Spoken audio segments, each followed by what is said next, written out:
You don't hate people, you're just exhausted by the performance, smiling when you don't mean it, nodding when someone says something painfully shallow, laughing on cue so you don't ruin the mood. You've learned how to play the game, but deep down, you're starting to wonder if you were ever meant to be part of it. There's a strange kind of loneliness that comes from being surrounded by people and still feeling like no one's really there. Not really, because most of what people call connection isn't connection at all. It's a contract. You pretend to care about my nonsense, and I'll pretend to care about yours. You validate my illusions, and I'll validate yours. We keep each other comfortable, distracted, and numb. It's not that you're antisocial, it's that you're anti-fake. You've stopped buying into the myth that being agreeable is the same thing as being good. You've seen too many nice people use politeness to cloak manipulation, to sidestep accountability, to climb over others with a smile. And now, when someone beams too brightly, you feel a chill instead of warmth.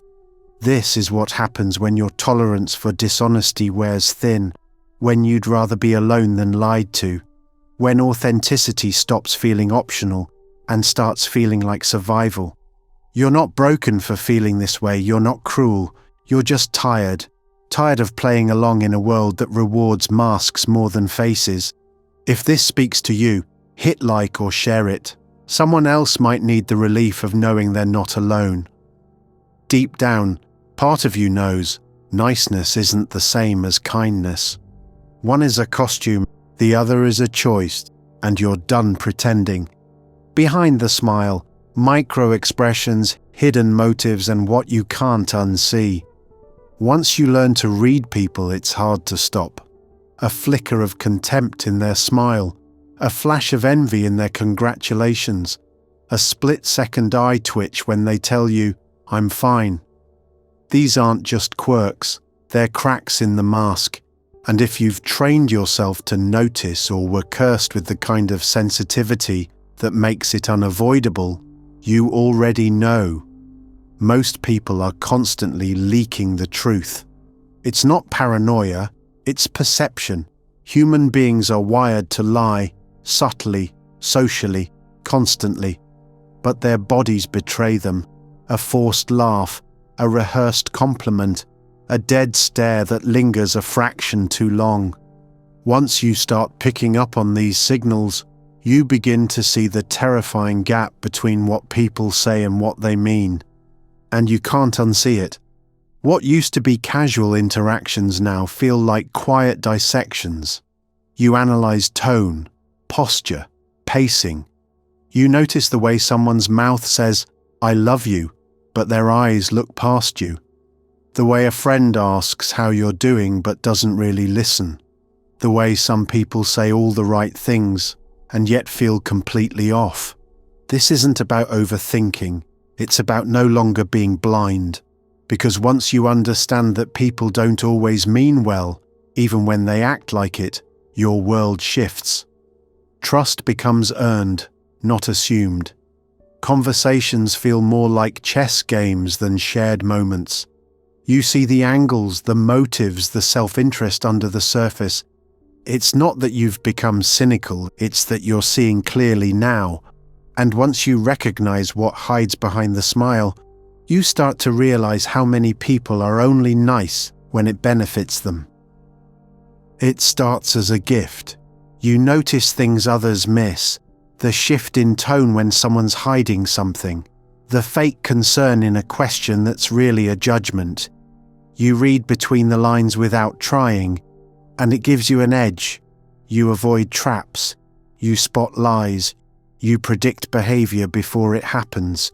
But with time, the edge becomes a burden, because while everyone else swims comfortably on the surface, you're sinking into the depths, seeing the unspoken, the ugly, the uncomfortable. And the more clearly you see the truth behind people's words and actions, the harder it becomes to be around them. You can't relax into conversations. You can't enjoy small talk without dissecting its emptiness. and you can't form easy bonds with people who seem unaware of or complicit in the games others are playing. It doesn't make you superior, it just makes you separate. You start pulling back.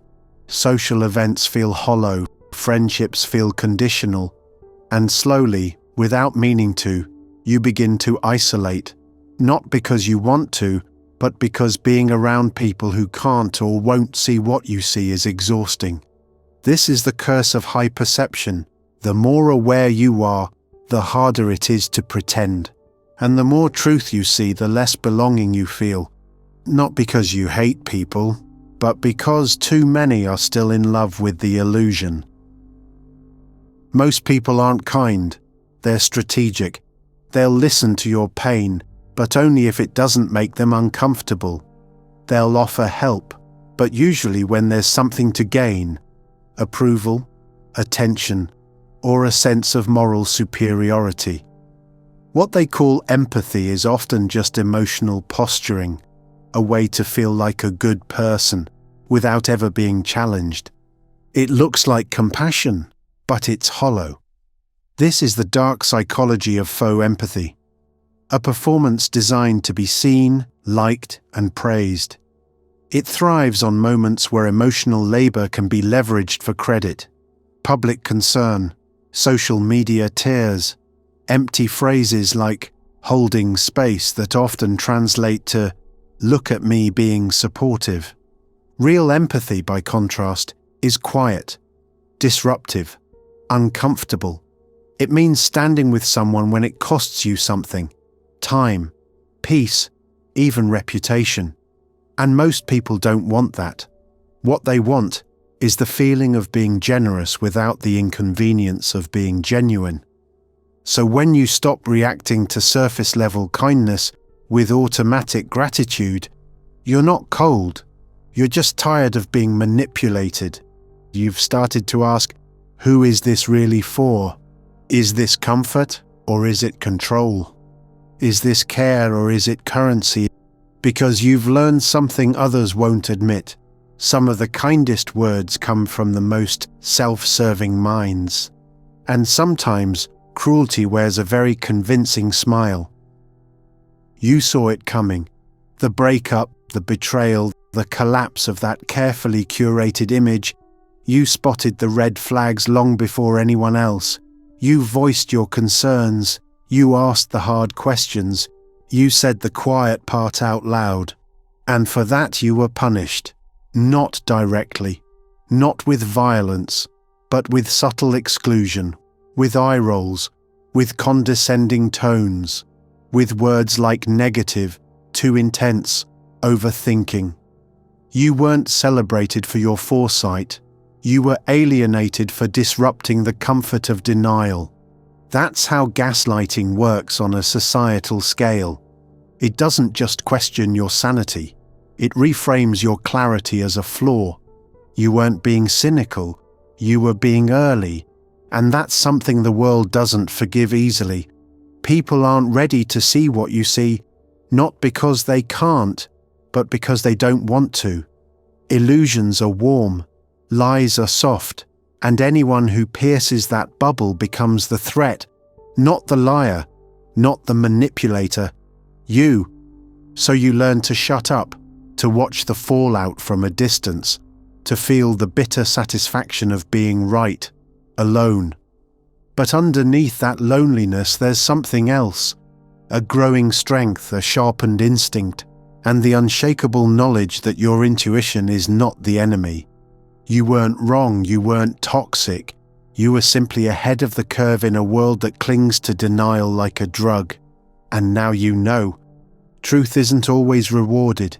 Sometimes it gets you burned, but it also sets you free. Some people don't want help, they want access.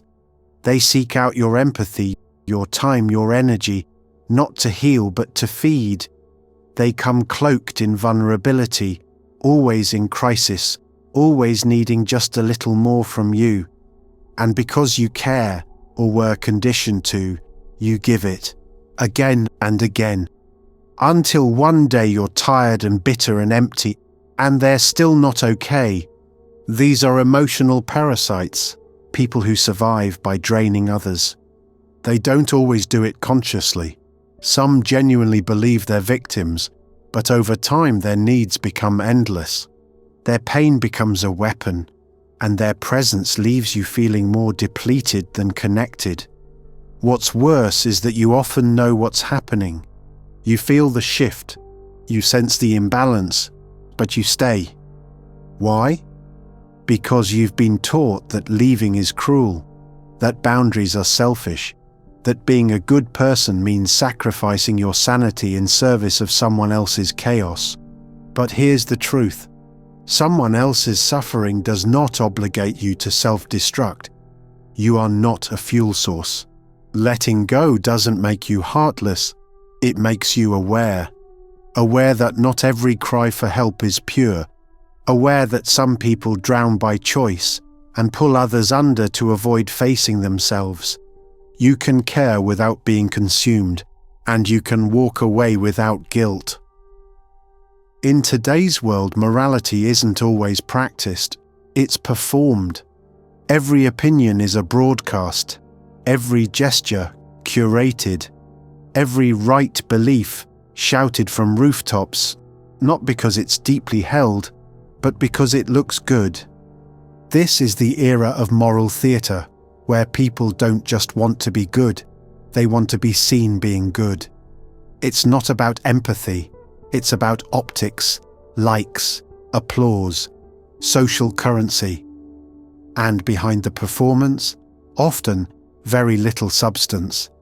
Virtue signalling thrives on outrage, on being the first to call something out, to denounce, to cancel, to claim the moral high ground.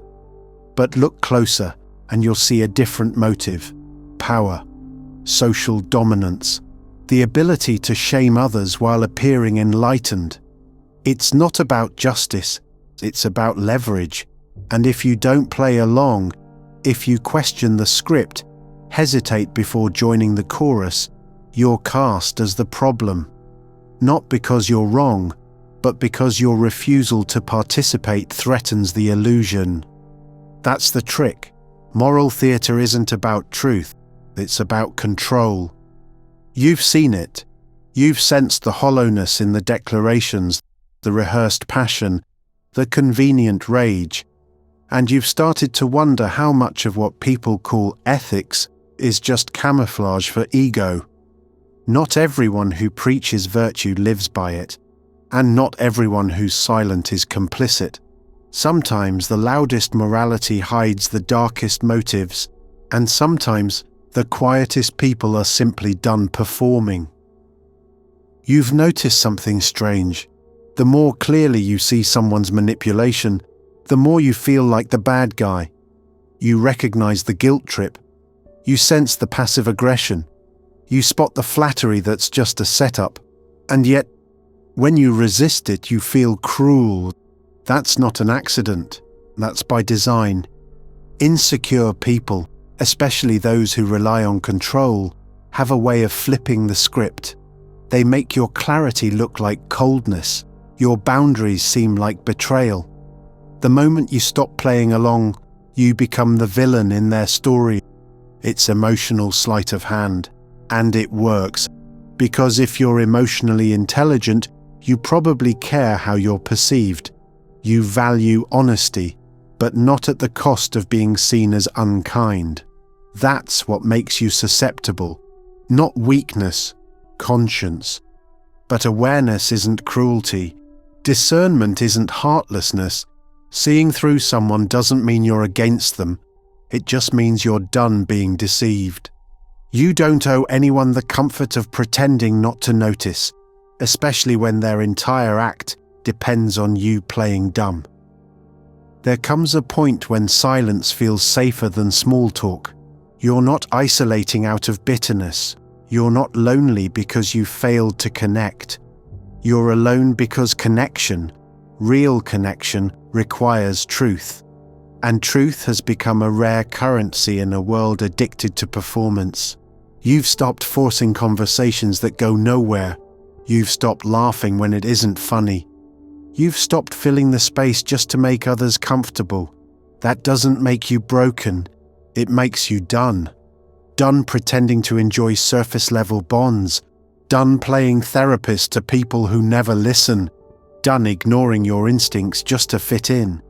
Solitude isn't a prison, it's a purge. A shedding of roles, noise, and demands that never felt right in the first place. And in that space, that quiet, honest space, you start to hear something again. Yourself. You realize peace doesn't come from being surrounded by people. It comes from no longer being surrounded by falseness. You don't need more friends. You need fewer performances. You're not antisocial. You're just finally choosing truth over company. And that choice is a kind of freedom most people are too afraid to claim. You didn't change to fit the world. You changed because the world stopped making sense. The conversations felt forced. The values felt hollow. The constant noise, the posturing, the empty rituals of belonging, it all started to feel like fiction. And when you finally stepped back, you didn't lose yourself. You found yourself. Disconnection isn't failure. It's evolution. It's what happens when your awareness grows faster than your environment. When you can no longer pretend that shallow relationships, fake morals, and emotional games are worth your time. And now, instead of chasing validation, you protect your peace. Instead of performing, you observe. Instead of fitting in, you build something of your own. Slowly, quietly, authentically. Thriving doesn't always look like success. Sometimes it looks like solitude.